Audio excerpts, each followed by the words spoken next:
Bienvenue à Histoire révélée. Aujourd'hui, nous plongeons dans le lac Saint-Jean de 1926, une époque de grands changements.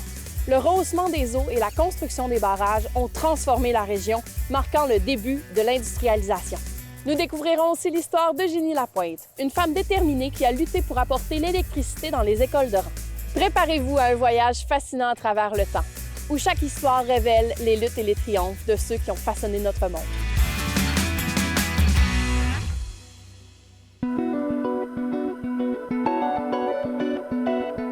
Au début du 20e siècle, le rehaussement des eaux du lac Saint-Jean a profondément transformé la région. Ce projet a entraîné de graves inondations, affectant de nombreuses terres agricoles et créant un large mécontentement au sein de la population. Marianne Fortin, étudiante à la maîtrise en histoire, nous raconte comment ces événements se sont déroulés.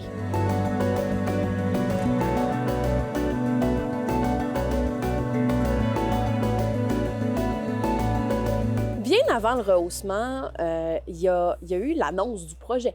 C'est vraiment là, autour des années 1915 qu'on va commencer à parler beaucoup plus précisément là, d'un projet de barrage. C'est vraiment autour des années là, 1922 qu'on va commencer en fait là, les plans d'un barrage. Cette année-là, d'ailleurs, 1922 aussi, c'est là qu'on va voir la signature d'un contrat entre le gouvernement et la Quebec Development Company et la Duke Price Company pour augmenter à 17,5 sur l'échelle d'étiage à Roberval le niveau des eaux du lac Saint-Jean. Comment la communauté a réagi à l'annonce?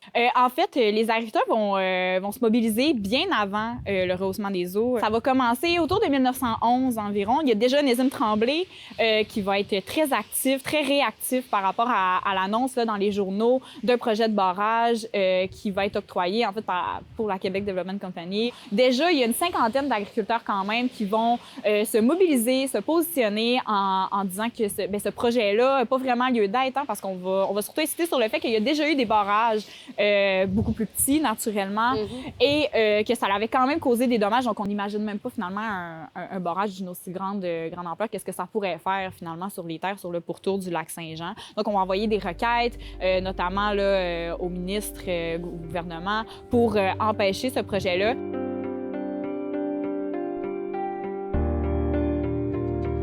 S'ensuit éventuellement le barrage qui est finalement construit. Oui. En quelle année? Entre 1922 et 1926. Puis je rajouterais aussi que déjà, dans ces années-là, lorsqu'on va commencer à avoir le projet du barrage, parce que les agriculteurs n'ont pas vu, en fait, les plans du barrage avant qu'il soit construit. Et lorsqu'ils vont commencer à avoir, toutes ces infrastructures-là, ils vont vite se rendre compte qu'ils vont probablement avoir une problématique. Oui, ça en fait fait, peur. Exactement. Là, donc, les écluses sont assez hautes, les vannes, et que, en fait, ça va nécessairement engendrer un rehaussement des eaux. Donc, déjà là, on est craintif. Donc, 1922 à 1926, le barrage est finalement construit. Oui. En quelle année a lieu le premier rehaussement? Parce qu'on sait qu'il y en a eu deux. Absolument. Le premier rehaussement des eaux, on parle autour fin juin 1926, donc autour du 24 juin. C'est là qu'on va commencer vraiment à voir les eaux monter considérablement et dans les jours suivants atteindre les terres là, autour, sur le pourtour du lac Saint-Jean.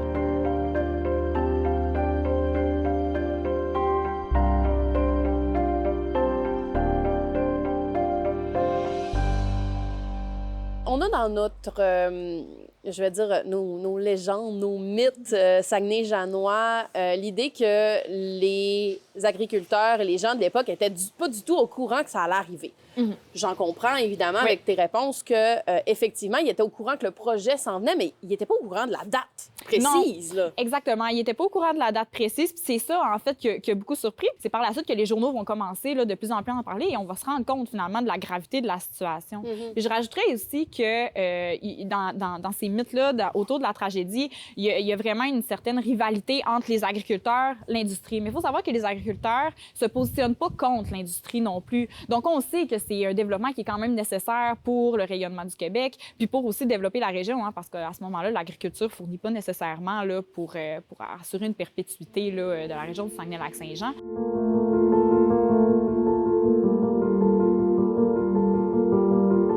Ça a un rayonnement qui est plus que régional. On parle du national. Oui, absolument. C'est sûr que les journaux, à cette époque-là, balisent l'espace public, donc ils vont énormément se positionner sur la question. On parle du Devoir, notamment, à la tête Henri Bourassa, Omer Héroux aussi, qui va écrire énormément d'éditoriaux là, pour dénoncer ça. Donc, c'est vraiment à l'échelle du Québec qu'il va y avoir des réactions un petit peu partout.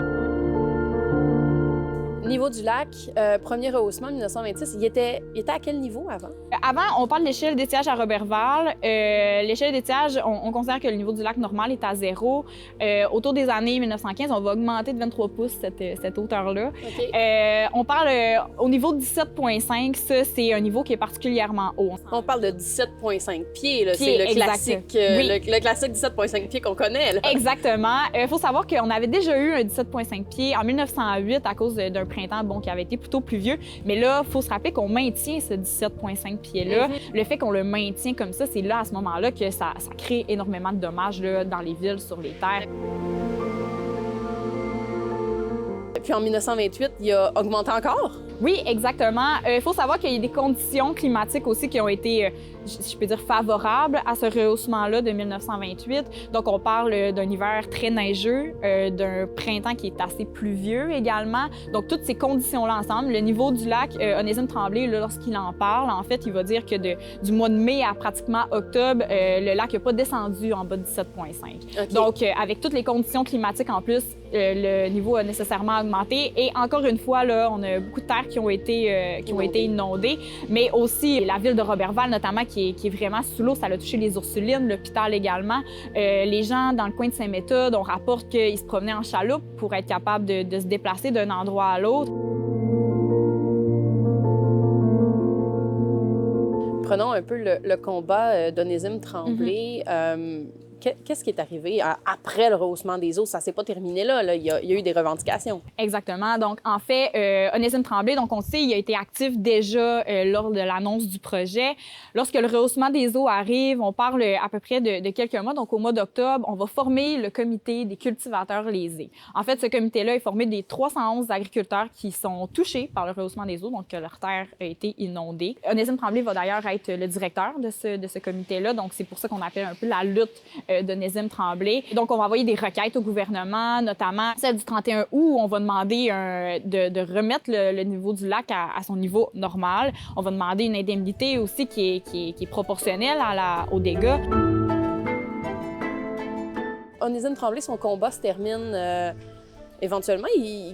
C'est quoi le dénouement de cette histoire-là? Bien, en fait, à partir de 1929, on va voir de plus en plus de procès pour que les agriculteurs obtiennent une indemnité. C'est important aussi de mentionner qu'au niveau des indemnités, les agriculteurs, eux, prônent pour avoir un remboursement pour les dommages causés selon la valeur du rendement de la terre. Donc, qu'est-ce que la terre aurait pu produire? Exactement. Tandis que la compagnie, eux, vont plutôt prôner pour une valeur commerciale. Donc, si je vends ma terre aujourd'hui, qu'est-ce qu'elle vaut? On ne parle pas de rendement. Ça va se terminer en 1935. Donc, il y a une cause en particulier, celle de Raoul Tremblay, qui est dans la famille d'Onésime Tremblay, qui va se rendre à la Cour supérieure de Londres quand même, donc qui est à cette époque-là la plus grande instance là, judiciaire. Malheureusement, la Cour supérieure va refuser de se positionner sur cette affaire-là.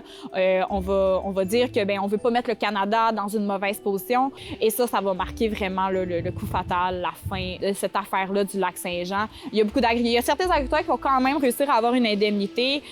Certains vont avoir beaucoup moins que ce qu'ils avaient espéré. Et il y en a d'autres qui vont tout simplement rien avoir. Donc, il y en a beaucoup qui vont être ruinés là, dans cette affaire-là.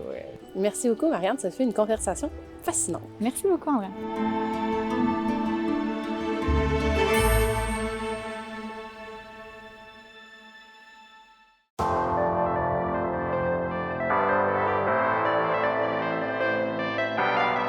Les centrales hydroélectriques ont non seulement transformé le paysage, mais aussi l'économie du Saguenay-Lac-Saint-Jean. Danny Côté, historien, nous décrit comment leurs constructions ont accéléré l'industrialisation de la région. Notre région est remplie de barrages.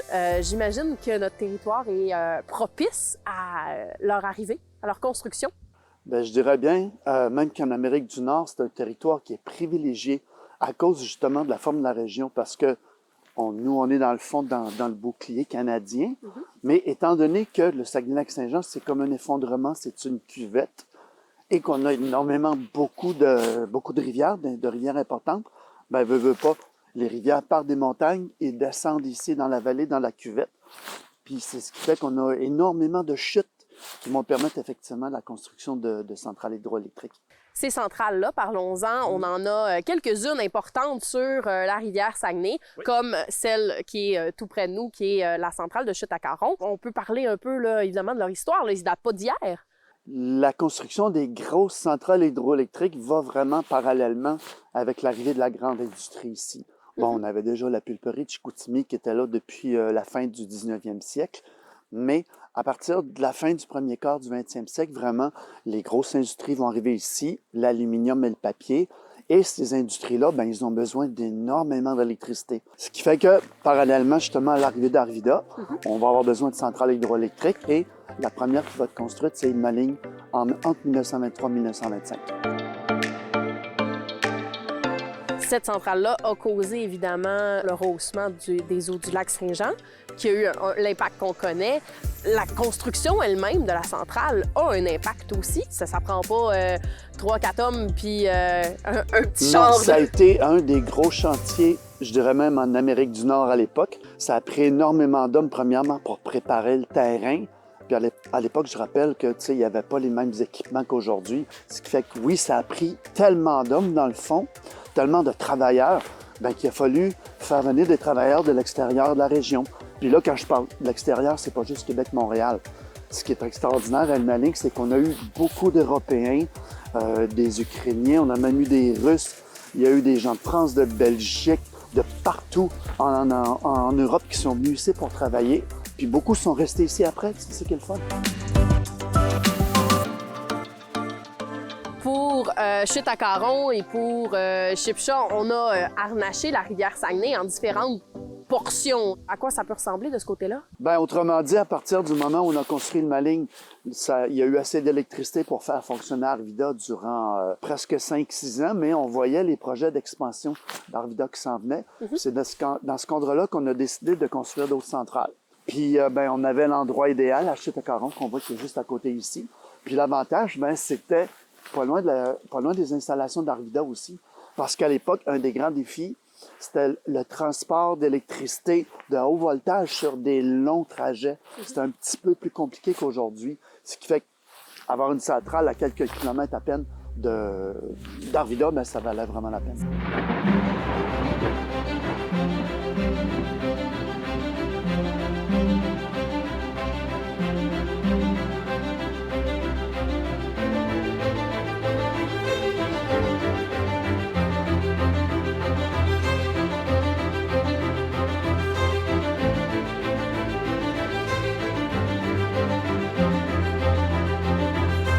La rivière ici, évidemment, a connu aussi un rehaussement avec l'arrivée d'un barrage comme Chute-à-Caron. Quand on construit des centrales comme ça, oui, il y a des turbines à l'intérieur, mais en même temps, ça crée des réservoirs. Parce que ce qu'il faut, c'est assurer le fonctionnement de l'usine de production d'électricité durant 12 mois. Ce qui fait que, dans le cas d'Ilmaling, on a créé un réservoir, on a agrandi le lac Saint-Jean. Et ici, c'est exactement la même chose avec la centrale de Chute-à-Caron. Autrement dit, avant, ici, la rivière Saguenay avait peut-être 150-200 pieds de large. Puis en créant, effectivement, Chute-à-Caron, bien, on a créé un réservoir qui se rend jusqu'à Alma, dans le fond.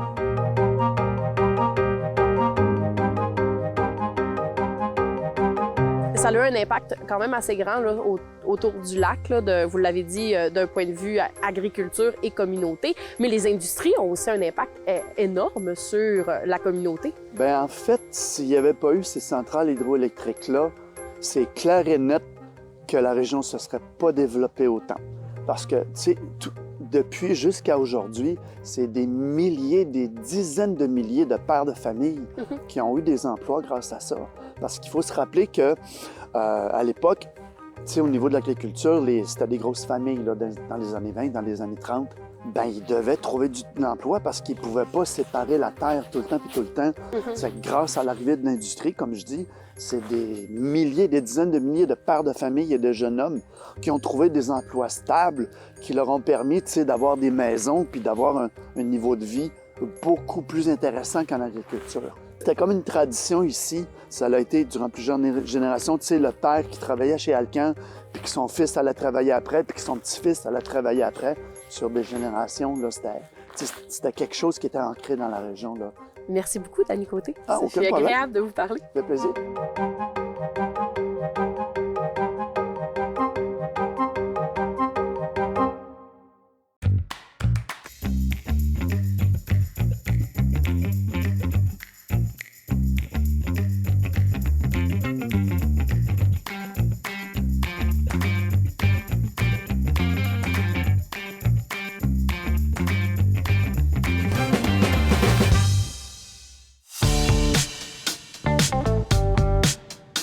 Bonjour Sarah-Jeanne. Aujourd'hui, tu nous parles des règles qui existent pour la manipulation des archives. Oui. D'abord, une des premières choses, c'est de faire attention avec les boîtes, de ne pas les basculer ou les secouer. Parce que les documents sont fragiles, comme on a des documents sur plaque de verre, par exemple. Ensuite, on fait attention à conserver l'ordre à l'intérieur de la boîte, de ne pas mélanger les documents parce que l'ordre est important. Moi, un truc là, que j'aime bien, là ici, moi, ce dossier-là, il m'intéresse, relèvement du Lac-Saint-Jean. Puis, je vais marquer son emplacement dans la boîte avec une règle.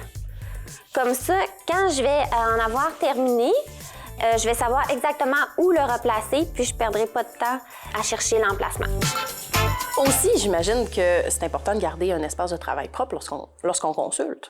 Oui, travailler proprement est essentiel. Ne pas boire ni manger à proximité des documents, c'est très important aussi parce que juste une petite goutte d'eau ou une miette peut causer des problèmes.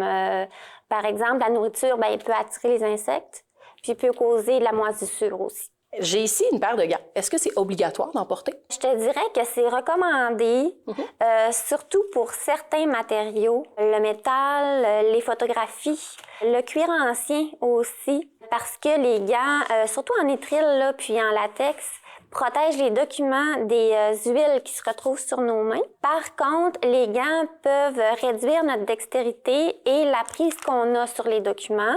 Donc, il faut quand même évaluer la situation en fonction des documents qu'on manipule. Donc, par exemple, un livre ancien là, dont les pages seraient très cassantes, il faut s'assurer là, d'avoir une bonne prise là, sur le document. Là. Oui, encore dans l'objectif d'assurer sa conservation.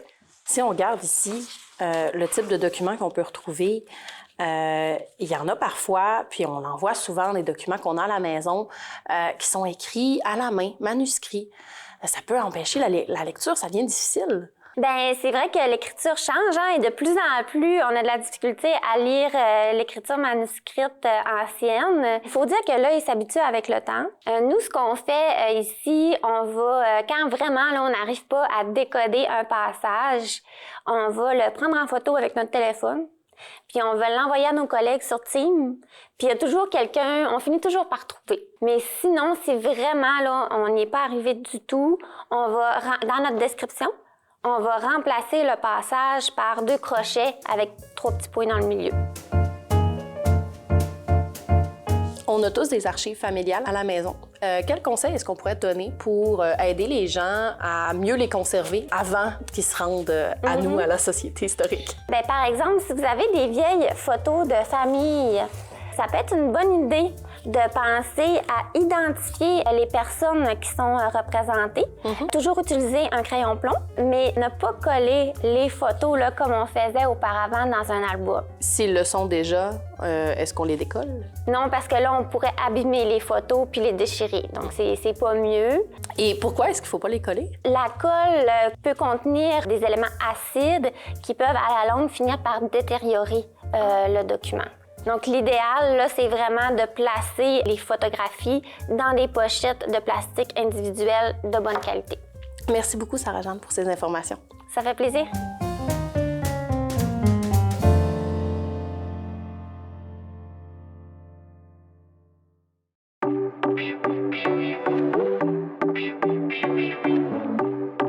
Bien que la région produit de l'électricité depuis le début du 20e siècle, celle-ci n'est pas disponible pour tous.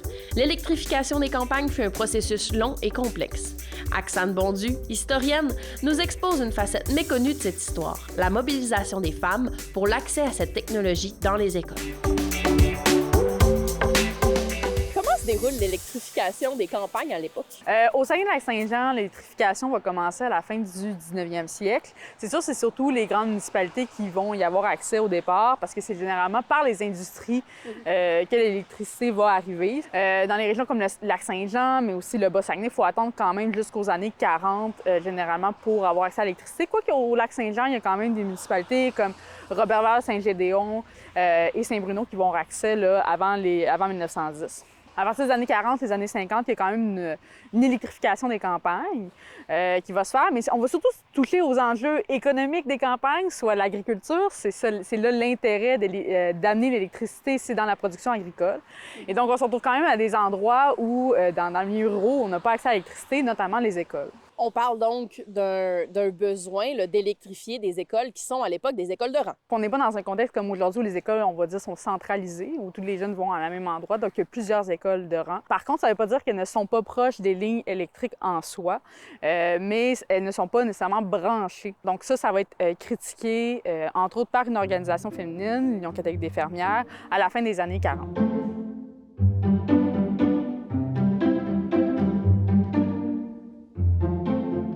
L'Union catholique des fermières, c'est une organisation féminine rurale qui est créée par l'Église catholique au Québec, mais aussi par l'UCC, l'Union catholique des cultivateurs. L'objectif, c'est de créer une association un peu à mi-chemin entre les cercles de fermières, qu'on connaît déjà assez bien, et l'Union catholique des cultivateurs, qui est une sorte de syndicat agricole à l'époque.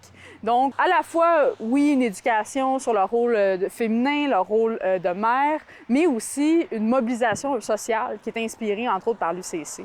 On va se mobiliser, entre autres, beaucoup sur des enjeux ruraux, notamment les écoles rurales. Il y a beaucoup des femmes dans l'association aussi qui ont été institutrices avant le mariage. Donc, il y a une mobilisation qui se fait en faveur de l'accès aux services dans les écoles de rang au Lac-Saint-Jean.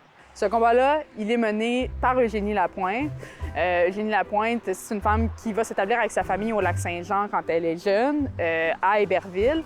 Elle va être scolarisée à Chicoutimi, mais lorsqu'elle va revenir au Lac-Saint-Jean, elle va marier Raoul Tremblay en 1915, un cultivateur de Saint-Jérôme à Métabetchouan. C'est deux familles quand même assez déjà engagées socialement, je vais dire, dans le sens que Eugénie, elle est la nièce de Monseigneur Eugène Lapointe, qu'on connaît entre autres pour la création du premier syndicat catholique à la Pulperie, qui est aussi le premier syndicat catholique au Canada.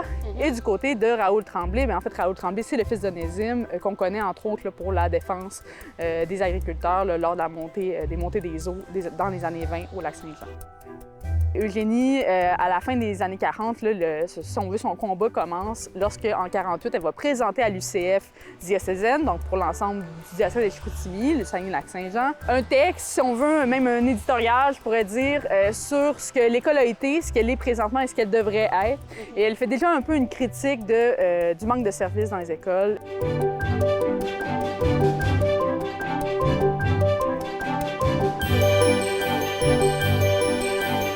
Les femmes, elles vont créer une enquête maison sur l'état des écoles au Lac-Saint-Jean. Donc, ça veut dire qu'il y a tout un réseau de femmes qui vont recenser, en fait, les conditions de 185 écoles dans 29 paroisses différentes. Et c'est avec ça, en fait, qu'elles vont avoir un contenu pour se défendre en disant, bien, sur ces 185-là, il y en a 165 qui ne sont pas électrifiés. Et la majorité sont quand même proches des lignes électriques. Donc, c'est un projet qui est faisable. On s'éclaire à la lampe, là. Oui, c'est ça, puis c'est vraiment on se chauffe au bois, on s'éclaire à la lampe. Et c'est ça, c'est vraiment ça l'enjeu, en fait, parce que le premier texte que Eugénie Lapointe écrit, éventuellement, il est publié dans le Progrès du Saguenay. Et quelques mois plus tard, elle en rédige un second qui est vraiment centré sur l'électrification des écoles rurales, et c'est ce qu'elle va mentionner. On dit l'éclairage, c'est important pour l'instruction des jeunes, et on va appeler à ce que la Compagnie électrique du Saguenay, qui est la compagnie qui est responsable de l'électrification des campagnes au Lac-Saint-Jean, fasse un peu un effort là-dedans à aider à électrifier l'école de rang pour que les jeunes puissent apprendre plus longtemps. Cette compagnie-là, comment elle répond? En fait, la compagnie, elle ne s'oppose pas à ce que les écoles soient branchées. Elle demande juste que ce soit le même tarif que le résidentiel. Et c'est là, en fait, qu'on va, si on veut, s'obstiner. Bon, c'est le nerf de la guerre. C'est vraiment le nerf de la guerre parce que les écoles, justement, vu qu'on demande à ce que les écoles soient juste électrifiées pour l'éclairage, puis juste pendant l'hiver, bien, on ne voit pas pourquoi on demanderait les mêmes tarifs que le résidentiel qui, si on veut, fonctionnerait à l'année. Et donc, elle demande d'avoir des tarifs réduits. Son argumentaire, entre autres, ça va être le fait que, bien, tu sais, la Compagnie électrique du Saguenay, qui est une filière de l'Alcan, d'ailleurs, elle peut se développer, l'Alcan aussi, grâce au réservoir du lac Saint-Jean. Et ça a été fait avec les sacrifices de la population un peu. Donc, elle dit, bien, il y a comme un esprit civique à avoir de la part de la compagnie à aider à l'éducation des jeunes. La compagnie dit qu'elle en fait déjà assez, que ses tarifs sont déjà bas. Et d'ailleurs, Eugénie Lapointe va même essayer d'écrire à la Régie de l'électricité du Québec qui va dire, bien, il est accompagné dans les règles, nous, on peut rien faire.